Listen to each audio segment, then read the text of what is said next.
There's no feeling more intense than starting over. If you deleted your homework the day before it was due, as I have, or if you left your wallet at home and you have to go back after spending an hour in the commute. If you won some money at the casino and then put all your winnings on red but it came up black.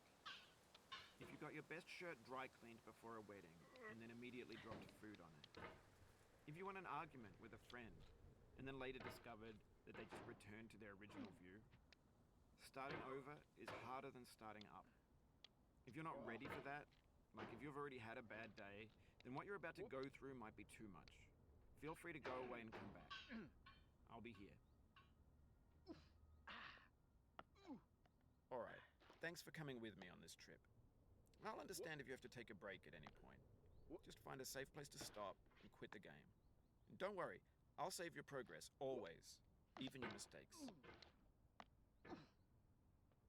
This game is a homage to a free game that came out in 2002, titled Sexy Hiking. The author of that game was Jazuo, a mysterious Czech designer who was known at the time as the father of B games. And B games are rough assemblages of found objects. Designers slap them together very quickly and freely, and they're often too rough and unfriendly to gain much of a following. They're built more for the joy of building them than as polished products. In a certain way, Sexy Hiking is the perfect embodiment of a B game. It's built almost entirely out of found and recycled parts, and it's one of the most unusual and unfriendly games of its time. In it, your task is simply to drag yourself up a mountain with a hammer.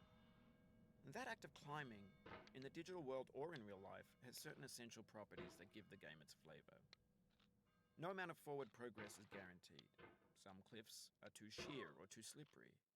And the player is constantly, unremittingly in danger of falling and losing everything.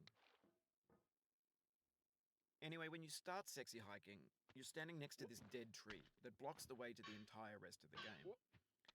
It might take you an hour to get over that tree, and a lot of people never got past it. You prod and you poke at it, exploring the limits of your reach and your strength, trying to find a way up and over. And there's a sense of truth in that lack of compromise. Most obstacles in video game worlds are fake. You can be completely confident in your ability to get through them once you have the correct method or the correct equipment or just by spending enough time. In that sense, every pixelated obstacle in Sexy Hiking is real. The obstacles in Sexy Hiking are unyielding, and that makes the game uniquely frustrating.